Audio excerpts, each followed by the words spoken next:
miarabantsika rehetra amin'ny anaran'i Jesosy Kristy ilay tompon'izao rehetra izao manao andolo-po izay indray ry havana ny lohatenin'ity vidéo manaraka ity. Raha misy ny olona tena hoe sarotra iaraha-monina ry havana dia ny olona manao andolo-po. Ao anatin'ny fiarahamonina tsy maintsy misy foana ny zavatra tsy hifankazahoana, zavatra mety hoe hifamaliana, na mety hoe zavatra tsy fanarahana. Dia nefa ny olona manao andolo-po rehefa tezitra izy dia iny fahatezerana iny tena hoe mitohy tsy mijanona mihitsy. Raha ohatra zany ka ohatra n'iny ny alehibean'ilay fahatezerana ohatra tamin'ny alatsinainy, rehefa ny famaly ianareo dia ny talata mbola ohatra n'iny ihany ilay izy, larobia mbola ohatra n'iny ihany ny alehibean'ilay fahatezerana. Zany hoe fahatezerana mitarazoka. Dia indraindray aza na dia efa afaka 5 volana teoriana aza dia mbola ohatra n'iny foana ihany ny alehibean'ilay fahatezerana ao anatiny rehefa mahita an'ilay olona izy na rehefa miresaka ny zavatra iny izy. Izay no atao hoe manao andolo-po. Ary indraindray aza mbola mitombo. Raha ny tena marina io fahatezerantsika io tokony hiena io. Zany hoe rehefa tezitra anao ohatra amin'ny 5 maraina dia mandra-parivany andro dia efa melefo ilay izy dia farany avelanao ilay izy. Ohatran'izay ny tena normal amin'ilay izy. Fa ny olona manao andolo-po dia izao ilay degréan'ny fahatezerana iny tsy miova mihitsy. Fa tena hoe tezitra tsy mijanona mihitsy izy amin'ny olona anankiray. Ary io ilay olona manao andolo-po io dia mieritreritra izy hoe satria izy manana ny drariny dia tsy handefitra zany mihitsy izy, na hoe tsy anaiky lefitra zany mihitsy izy.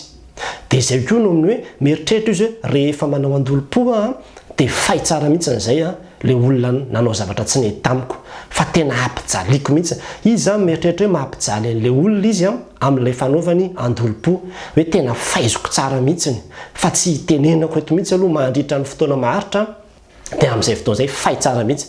Dia indraindray koa ny olona manao andolo-po mieritreritra hoe tena manao ohatran'ny hoe valifaty satria amin'izay fotoana izay zany rehefa hoe tsy avelako mihitsy ny fahotana iny dia ahitangano iny, tehirizako ananako alahelo mihitsy ny mandra-pahafatiko dia amin'izay fotoana izay ohatran'ny hoe ahita loza zany iny olona iny amin'izay fotoana izay raha ohatra ka hoe tehiriziny ao ilay fahatezerana. Dia misy fomba fisainana be dia be ohatran'izany.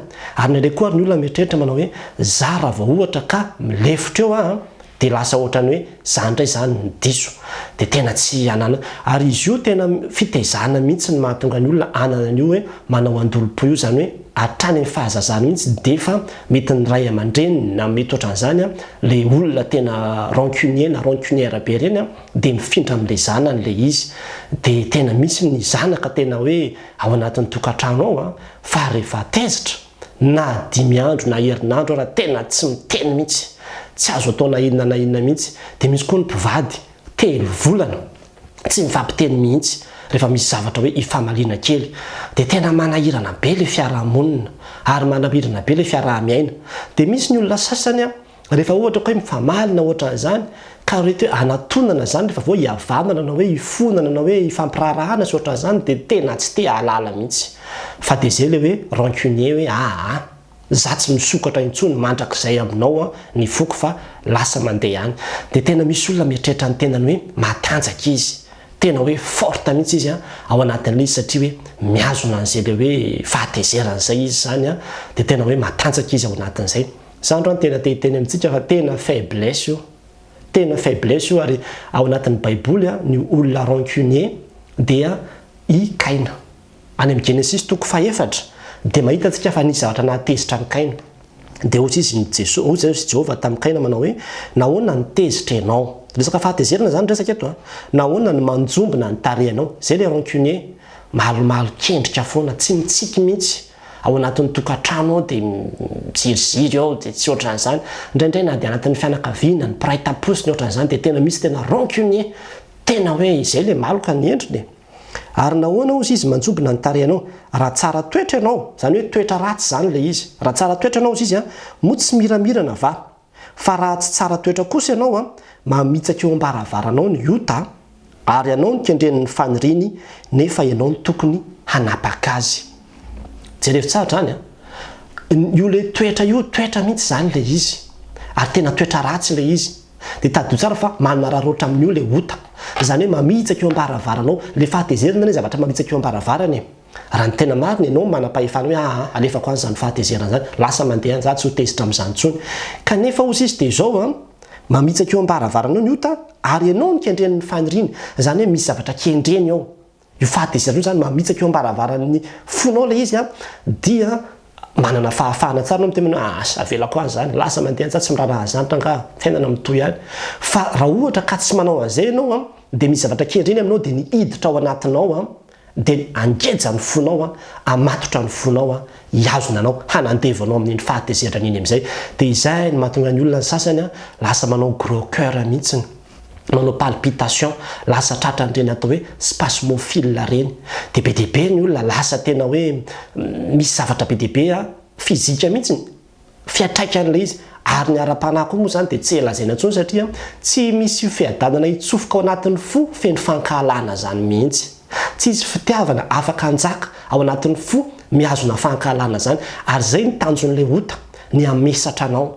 ny azona anao tena devoly ratsy io za dia tena miteny tena devoly ratsy io ary zany ny ambaran'ny tenin'Andriamanitra ny amin'ny Efesianina toko 2:7 ahitsika tsara le hoe aza manome fitoerana ho an'ny devoly miresaka fitoerana io fa any amin'ny Genesis dia miresaka koa hoe mamitsaka eo ambaravarana resaka fitoerana zany dia rehefa jerevanao io teny io amin'ny 9:20 dia resaka fahatezerana koa no verset eo ambony iny amin'ny hoe tezera fa aza manota ary eo ka tsy ho tratry ny masoandro miletika ny fahatezeranareo nydikan'izany dia hoe aza manao andolo-po aza avela mitsaka hijanona iazona anao elaela eo le fahatezerana fa rehefa tafiditra io anao zavatra tsy fanao ianao zany mahatonga andreny hoe valy faty satria lasa ketriketrehanao foana le fahatezerana dia lasa mieritreritra amin'izay anao mamaly faty manaratsy an'le olona miteny ratsy mamono olona mihitsy satria zany natinao ny kaina ny hafarany rehefa tena mitafiditra tao anatin'le ota toetra ratsy io ry havana tena toetra ratsy io ary mila tena hoe mandray fanapa-kevitra mihitsy nitsika manao exercice na famelan-keloka mihitsy ary tena mangataka amin'Andriamanitra mihitsy ny hoe omeo anany hery dia le exercice na famelan-keloka zany dia tena hoe isaka ny misy zavatra mahatezitra dia tena manao exercice mihitsy ianao manomboka amin'ny zavatra mahadinidinika ianao manao tsy mirarahana zany fa rehefa zay zany aloha mitranga dia zay zany dia avelako any zany zavatra zany fa dia mitoy foana amin'ny fiainana dia tsy mirarahan'izay intsony dia manao fisafidian'izay ianao fa tadidio tsara raha fa nafara ohatra ianao ka manantona an'le olona dia tsy midika mihitsy ny akory zany hoe diso ianao fa dia tena fotsiny hoe noho ny amin'ny tenin'Andriamanitra hoe aza vela ny ota anjaka ao anatin'ny tenanareo aza vela le fahatezerana iazona anao satria tena zavatra mamotika io ary na malagasy aza dia niteny izany hoe ny miady aneo sy tsy maintsy miady foana ny olona fa izay tofo ny mpamosavy zany hoe zay olona tena miatano andolo-po be io mivadika mamosavy ny hafarahany io zany hoe mivadika tena manimba sy mamotika an'ilay sakaizanamany mihitsy ary zany tsy voatery hoe amin'ny fianakaviana fa hatrany amin'ny fiangonana hatraiza dia misy olona raha vao ohatra hoe misy fifamaliana kely natao taminy fotsiny dia iny fifamaliana kely iny fahatezerana milevina ao anatiny iny dia iny tena entiny foana ka raha vao miresaka fotsiny ohatra momba n'ity olona nahatezitra azy ity dia fa tonga dia fa negatif hatramin'ny voalohany ka hatramin'ny farany efa endrika lolo-po daholo no mahatonga an'izany ary tena manahirana ry havana tena manahirana ny miara-miaina amin'ny olona ohatran'io satria fo vato zay nazo ilazana azy lasa fo vato ilay izy ary mila mangataka amin'ny tokony tompo eo omeo fonofo jerevy tsara ny an'i Jesosy Kristy rehefa teo ambony azo fijaliana izy fa tena vitany nefa dia vatana ohatra ny vatana maha-olombelona ny vatana izay menana azy dia tena vitany amin'ny hoe eny ary na dia manana ny rariny aza dia izao hivavaka ho an'ireo olona reo hivavaka ho an'ireo olona reo angataka ny famondram-pon'Andriamanitra ho azy reo satria tsy fatany akory tsy zavatra ataony ary zay indrindra ny fahadisoantsika hoe mieritreritsika hoe manana ny rariny dia nidikan'izay tsy hilefitra mihitsy fa manana ny rariny ny fifanantonanao tsy midika zany hoe resy ianao marina eo anatrehan'Andriamanitra foana ianao rehefa marina ary tia koa ny zavatra anankiray zay tiako tadiditsika mihitsy raha ohatra ianao ka tsy mamela heloka na hoe mitazona andolo-po an'ilay zavatra zay nahatezitra anao dia aza mieritreritra mihitsy ianao hoe tsy ho voavela zany ny helokin'ny olona iny ao anatrehan'Andriamanitra tsisy ifandraisana zany rehefa mibebaka eo amin'Andriamanitra ny olona iny na ho tazominao mandra-pahafatinao aza ny fahatezeranao voavela heloka foana iny olona iny eo anatrehan'Andriamanitra fa ianao no tsy voavela heloka eo anatrehan'Andriamanitra satria ny tenin'Andriamanitra dia miteny hoe mamela ny heloka tahaka ny amelanay zay meloka taminay ny tenin'Andriamanitra dia miteny manao hoe fitsarana tsy misy famindram-po no an'izay olona tsy mety mamindra fo nanantona anao le olona ka ny fona ny antony fonany aminao anie dia justa fotsiny hoe fampihavanany araka ny tenin'Andriamanitra manao ataovy izay havanana amin'ny olona rehetra. Tian'Andriamanitra aneho le fifankatiavantsika dia izay ny antony ahatonga antsika hoe mandehana manantona mihavana amin'ny olona anankiray fa tsy midika mihitsy zany raha tsy namela heloka anahy le olona izay natoniko ny fonako dia tsy voavela zany ny heloko tsisy ifandraisana zany. Raha ohatra ianao ka nibebaka teo anaty Andriamanitra dia lasa ianao nanantona tamin'ilay olona ka tsy nandray anao izy efa afaka zany ny adidinao fosiny tena ataovy izay hihavanana amin'ny olona. Mety misy olona tsy te hihavana aminao mihitsy dia dikan'izay zany ny tehiriziny zany le izy. Zezika io ry havana, loto io, fako io izay tehirizinao mameno ny fonao. Ny olona sasany dia indray hoe tezera fa aza manota ako tsy trandro masandro milentika. Ny sasany ara tratra ny taona milentika mihitsy ny fahatezerana. Zavatra efa tamin'ny firy taona lasa mbola atao litany tany saina foana ary mbola tena tezerana mafy mihitsy rehefa resahana. Tena tsy mety fa tena mila manaikitsika fotsiny tsotr'izao anaty Andriamanitra manao hoe Andriamanitra satria za rehefa manota dia ambaran'Andriamanitra hoe tsy tsarovako intsony ny fahadisoany. Olona vaovao indray no hitan'Andriamanitra rehefa mibebaka dia tahak'izay koa. Rehefa misy olona manantona anao aza mba mana mafy fo zany mihitsy. Mety iza foana anetry tena, mety iza foana ilefitra fa raha tsy zany tsisy varany mihitsy ny fivavahana izay ataonao, tsisy varany, tsisy dikany ny fivavahana izay ataonao raha ohatra ianao ka tsy mamela heloka.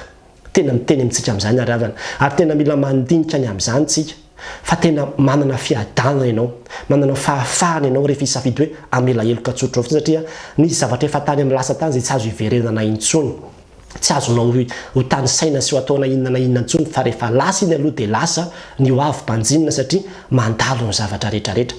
Ray aman-dreninao ve dia anaovanao andolo-po tahaka ninona ohatran'io?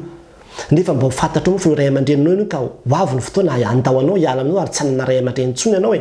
Ny dikan'izay zany ny fotoana nanomezan'Andriamanitra anao ray aman-dreny dia nitehirizanao lolo-po tamin'ilay ray aman-dreny fotsiny amina zavatra mahadinidinika. Indraindray teny kely tsy voahevitra tanatin'ny fahatezerana dia iny ny tehirizina sy tazomina dia hoe izy ny teny ana ohatr'izao mihitsy tsy misokatra amin'ny intsony ny foko. Tsisy dikan'izany fa miteny amintsika zava-pony zany.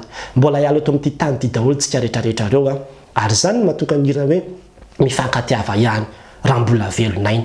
Raha mbola tonga aminao izao tenin'Andriamanitra izao dia tsy mbola tara mihitsy. Aleo foana mihavana, aleo foana mifanantona fa zany ny ahafantaran'ny olona fa mpianatry ny tompo isika raha mifankatia ary aza mba manao andolo-po zany fa dia volo mitady amitsaka io hamodika anao hiazona ny fonao ary ny fonao nikendreny. Ny fonao ty dia lasa no tia nitadiavina dia lasa tsisy fifaliana ntsony ianao, tsisy fiadanana ntsony ianao dia mangataka ianao manao hoe fa maninona aty tsisy fiadanana.